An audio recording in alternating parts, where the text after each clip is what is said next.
Hello, welcome to Akhina Uncut. ഞാൻ ഇന്ന് വന്നിരിക്കുന്നത് ഒരു പുതിയ ലൊക്കേഷനിലെ വിശേഷങ്ങൾ പറയാനാണ്. ഞാൻ ഏഷ്യാനെറ്റിലെ മാളികപ്പുറം എന്ന് പറഞ്ഞ സീരിയലിൽ ജോയിൻ ചെയ്തു. അപ്പോൾ ഇന്ന് എൻ്റെ ഫസ്റ്റ് ഡേ ആണ്. ഷൂട്ടിന് പോകാനായിട്ട് ഞാൻ റെഡിയായി നിൽക്കുവാണ്. അപ്പോൾ ഓൾറെഡി ഇപ്പോൾ ട്രിവാൻഡ്രത്ത് തന്നെയാണ് ഷൂട്ടൊക്കെ. ഞാനും അമ്മയുണ്ട്.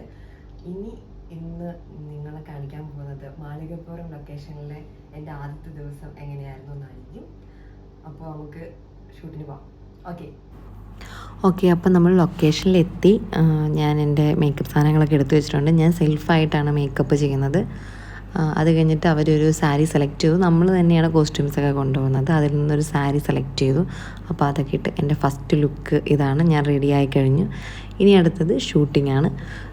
എനിക്ക് മാളികപ്പുറം സീരിയലിലെ ഫസ്റ്റ് സീൻ ഇതായിരുന്നു.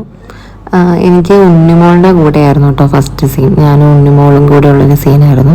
ഇതൊക്കെ ഇപ്പോൾ ഓൾറെഡി ടെലികാസ്റ്റ് ആയി കഴിഞ്ഞു. നിങ്ങൾ കണ്ടിട്ടുണ്ടാവും.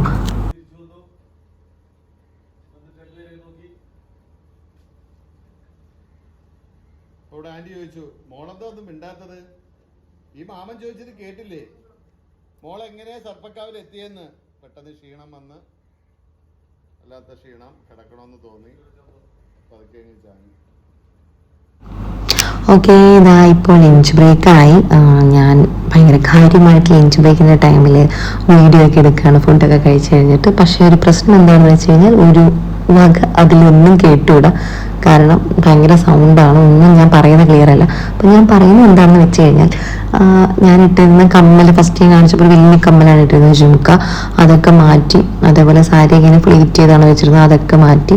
കാരണം ഈ ക്യാരക്ടർ അനസൂയ എന്ന് പറഞ്ഞ ക്യാരക്ടർ അങ്ങനെ ഓവർ ഓർണമെന്റ്സ് ഒന്നും അങ്ങനെ ഇട്ട് അങ്ങനത്തെ ഒരു രീതിയിൽ ഭയങ്കര ഹാപ്പി മൂഡിൽ നടക്കുന്ന ഒരു ക്യാരക്ടറല്ല, ഭയങ്കര സങ്കടത്തിൽ നടക്കുന്ന ഒരു ക്യാരക്ടറാണ്. അപ്പോൾ കുറച്ചും കൂടെ ചെറിയ കമ്മലും ഒക്കെ ഇട്ടാൽ മതി. പിന്നെ വീട്ടിലിങ്ങനെ ഭയങ്കര പ്ലീറ്റൊക്കെ ഇട്ടിട്ട് സാരി ഉടുക്കണ്ട എന്നൊക്കെ ഇങ്ങനെ പറഞ്ഞു, സജഷൻസ് പറഞ്ഞു ഡയറക്ടർ.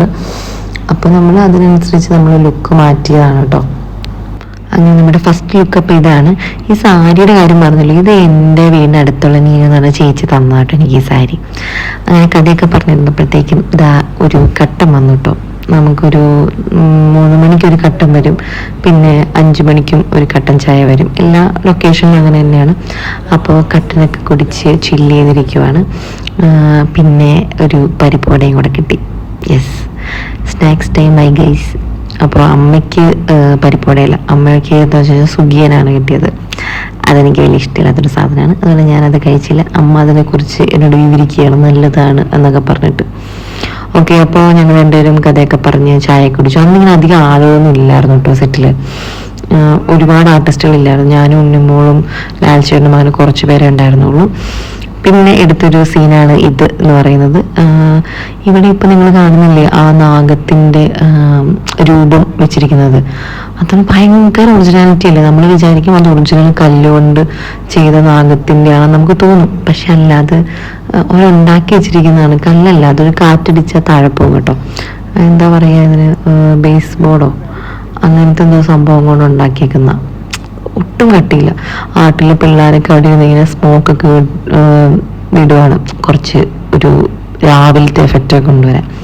പിന്നെ ഇതാ ഈ വീടാണ് അനസൂയയുടെ വീടായിട്ട് കാണിക്കുന്നത്. ഇത് കരിക്കകം വീടെന്നാണ് പറയുന്നത്. ട്രിവാൻഡ്രത്ത് കരിക്കകം എന്ന് പറഞ്ഞ സ്ഥലത്താണ് ഈ വീട്. കരിക്കകം ക്ഷേത്രമൊക്കെ ഇതിനടുത്താണ്. ഒരുപാട് സീരിയലുകളും സിനിമകളിലൊക്കെ നിങ്ങൾ കണ്ടിട്ടുണ്ടാവും.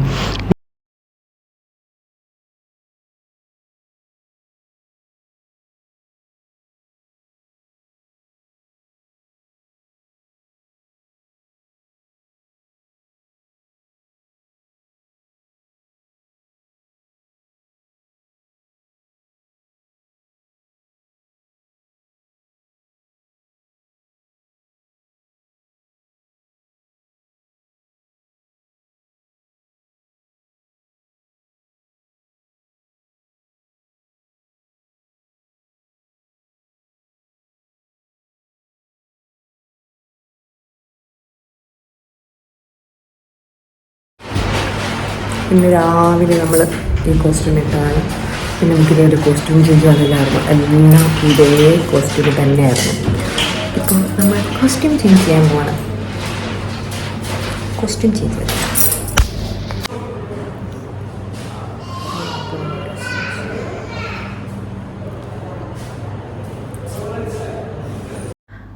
നമ്മുടെ ഉണ്ണിമോള് ഒരു കൊടും ഭീകരനെ കണ്ട് പേടിച്ചോടുന്ന സീനാണ് കേട്ടോ നമ്മൾ കാണുന്നത്.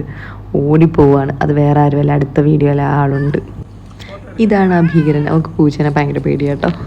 ഈ ഭീകരനെ കണ്ടാണ് ആ പാവ ഓടിയത്. ഓക്കെ, അപ്പോൾ ഇന്നത്തെ ദിവസത്തെ നമ്മുടെ ലാസ്റ്റ് ലുക്കാണിത്. വീണ്ടും ഞാൻ കോസ്റ്റ്യൂം മാറി. ഇത് 3rd കോസ്റ്റ്യൂമാണ്. ഇതോടുകൂടി നമ്മുടെ ഷൂട്ട് തീർന്നിരിക്കുന്നു. ഇപ്പോൾ ഞങ്ങൾ സാധനങ്ങളൊക്കെ എടുത്ത് വെച്ച് പോകുവാണ്. എല്ലാവരും ഇറങ്ങി. ഞാൻ ഓൾറെഡി ലേറ്റായി. ഞങ്ങൾക്ക് ലാസ്റ്റ് സീൻ വരെ ഉണ്ടായിരുന്നു. ഞാൻ റൂമിൽ പോവുകയാണ്.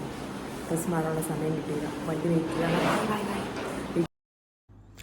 ഓക്കെ, ഇതപ്പോൾ എൻ്റെ ഡേ 2 ആണ് മാളികപ്പുറത്തിൽ. ഇന്ന് നമുക്ക് നൈറ്റ് ഷൂട്ട് പോകുന്നുണ്ട്.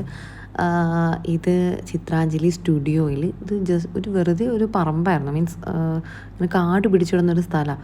പക്ഷേ നമ്മുടെ മാളികപ്പുറത്തിലെ ആർട്ടിലെ കുട്ടികൾ വൃത്തിയാക്കി ഇങ്ങനെ കല്ലൊക്കെ കെട്ടി സെറ്റ് ചെയ്തതാണ് ഈ അതായത് ഈ സർപ്പക്കാവ്. നാഗങ്ങളെയൊക്കെ വെച്ച് സെറ്റ് ചെയ്തതാണ്. കാരണം നമ്മുടെ ഫസ്റ്റത്തെ ആ ഒരു പോർഷൻസ് മുഴുവൻ ഈ സർപ്പക്കാവുമായിട്ട് ബേസ് ചെയ്തിട്ടാണ്. അപ്പോൾ നമുക്ക് ഒറിജിനൽ സ്ഥലത്ത് പോയി ചെയ്യാൻ പറ്റില്ലല്ലോ. അതുകൊണ്ട് അവർ സെറ്റ് ചെയ്തതാണിത്. ഷൂട്ടിങ് നടന്നുകൊണ്ടിരിക്കുകയാണ്. നമ്മുടെ ക്യാമറാമാനായിട്ടോ ആ ലാഡറിൻ്റെ മേളിൽ കയറി നിൽക്കുന്നത്. അപ്പോൾ എല്ലാവരും ഭയങ്കര എന്താ പറയുക, ഓടി നടന്ന് വർക്ക് ചെയ്യുവാണ്. ഒന്നാമതേ ലേറ്റായി, രണ്ടാമത് കാടിൻ്റെ ഉള്ളിലാണ്. പിന്നെ ഇങ്ങനത്തെ സീക്വൻസൊക്കെ എടുക്കാൻ ഭയങ്കരമായിട്ട് താമസം വരും. കാരണം ഇങ്ങനെ ലൈറ്റൊക്കെ സെറ്റ് ചെയ്തും അതേപോലെ തന്നെ ഇങ്ങനെ നന്നായിട്ട് കാണുമ്പോൾ ഒരു ഭംഗിക്ക് വേണ്ടി നമ്മളിങ്ങനെ നന്നായിട്ട് സ്മോക്ക് എഫക്റ്റൊക്കെ കൊടുക്കും. അപ്പോൾ അങ്ങനെ എല്ലാം ചെയ്ത് വരുമ്പോൾ ഒരുപാട് ലേറ്റ് ആകും. അതാണ് എല്ലാവരും ഭയങ്കരമായിട്ട് ഓടി നടന്നാണ് ഷൂട്ട് ചെയ്യുന്നത്. ഇപ്പോൾ ഇന്നത്തെ ഷൂട്ടിന് വിഷ്ണു ഉണ്ട്. ഈ സീനൊക്കെ വന്നിട്ടുണ്ട് ഓൾറെഡി. ഞാനും വിഷ്ണുവും കൂടെ സർപ്പക്കാവിൽ വെച്ച് കാണുന്നതും അങ്ങനെയുള്ള കുറച്ച് സീക്വൻസും കാര്യങ്ങളൊക്കെയാണ്. പിന്നെ ഇതാ നമ്മുടെ അയ്യപ്പനുണ്ടെന്ന്. അയ്യപ്പനാണ് ആ പുറം തിരിഞ്ഞ് നടന്ന് പോകുന്നത്. അപ്പോൾ അവൻ്റെ ഷൂട്ട് എടുക്കുന്നുണ്ട്. എല്ലാം ചിത്രാഞ്ജലി സ്റ്റുഡിയോയിൽ വെച്ചിട്ടാട്ടോ, ഒരു കാടിൻ്റെ എഫക്റ്റ് തോന്നിക്കാൻ വേണ്ടിയിട്ട്. ഇതാ കാട്ടിലേക്ക് കയറിപ്പോയ അയ്യപ്പൻ തിരിച്ചിറങ്ങി വന്നിട്ട്. പക്ഷെ അവന് നടക്കാൻ പറ്റുന്നില്ല. അങ്ങോട്ട് ആൾ സീനിന് വേണ്ടിയിട്ട് കാലിൽ കല്ലും മുള്ളുമൊക്കെ കുത്തിയിട്ട് ആൾ മൈൻഡ് ചെയ്യാണ്ട് കയറിപ്പോയി. അപ്പോൾ ചെരുപ്പിടാണ്ടാണ് ഈ സീൻ എടുത്തത്. അപ്പോൾ നമ്മുടെ അസിസ്റ്റൻറ്റ് ഡയറക്ടർ സുജിത്ത് കൊണ്ട് അവന് ചെരുപ്പ് കൊടുത്തോട്ട് ആ സീൻ കഴിഞ്ഞപ്പോൾ. കാരണം അതിൽ കൂടെ നടക്കാനില്ല, ഭയങ്കര ബുദ്ധിമുട്ടാണ്.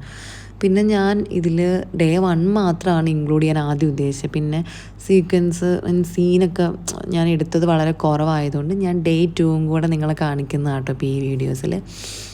പിന്നെ ഇവിടെ 2 ഫാൻ വെച്ചിരിക്കുന്നത് കേട്ടോ. ഇതെന്തിനാണെന്ന് അറിയാമോ? അതായത് ഞാൻ ഈ സർപ്പക്കാവിലേക്ക് കയറുമ്പോൾ ഇങ്ങനെ കാറ്റടിച്ച് പുറകോട്ട് പോകുന്ന സീനൊക്കെ എടുത്തിട്ടുണ്ടായിരുന്നു. അപ്പോൾ ആ കാറ്റടിപ്പിക്കാനുള്ള എഫക്റ്റിന് വേണ്ടിയിട്ട് കൊണ്ടുവച്ചത് കേട്ടോ ഈ ഫാനൊക്കെ. ടേബിൾ ഫാനൊക്കെ വെച്ചാണ് നമ്മൾ അഡ്ജസ്റ്റ് ചെയ്ത് കാറ്റടിച്ച് പുറകോട്ട് വീണത്. വേറൊരു സംഭവം കാണിച്ചു തരാം. ഇത് എന്താണെന്ന് മനസ്സിലായി. ഇതാണ് സർപ്പത്തിൻ്റെ, അതായത് നാഗത്തിൻ്റെ മുട്ടയായിട്ട് ഇതിൽ കാണിച്ചത്. ഇത് ശരിക്കും നമ്മുടെ കാടമുട്ടയിൽ അതിൽ പെയിൻ്റ് അടിച്ച് വെച്ചിരിക്കുക കേട്ടോ ആട്ടിലെ പിള്ളേർ. എന്തൊക്കെയാല്ലേ. പിന്നെ സെറ്റിൽ വെച്ച് നമ്മുടെ ശ്രീദേവ് പാട്ട് പാടി. ഇനി അടുത്ത് നമുക്ക് ആ പാട്ട് കേൾക്കാം.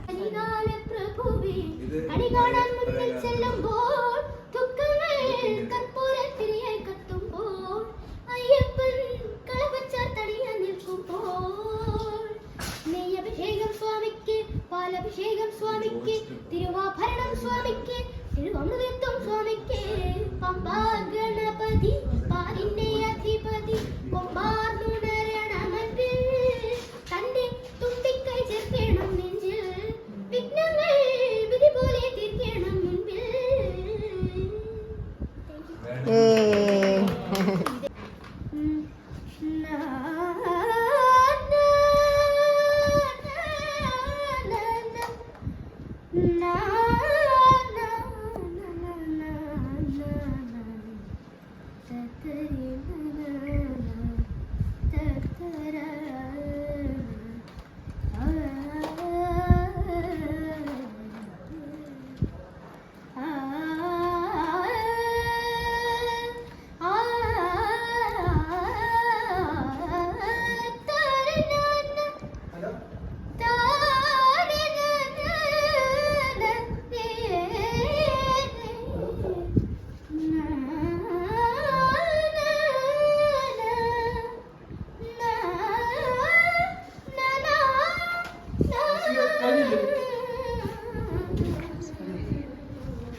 വാ വാ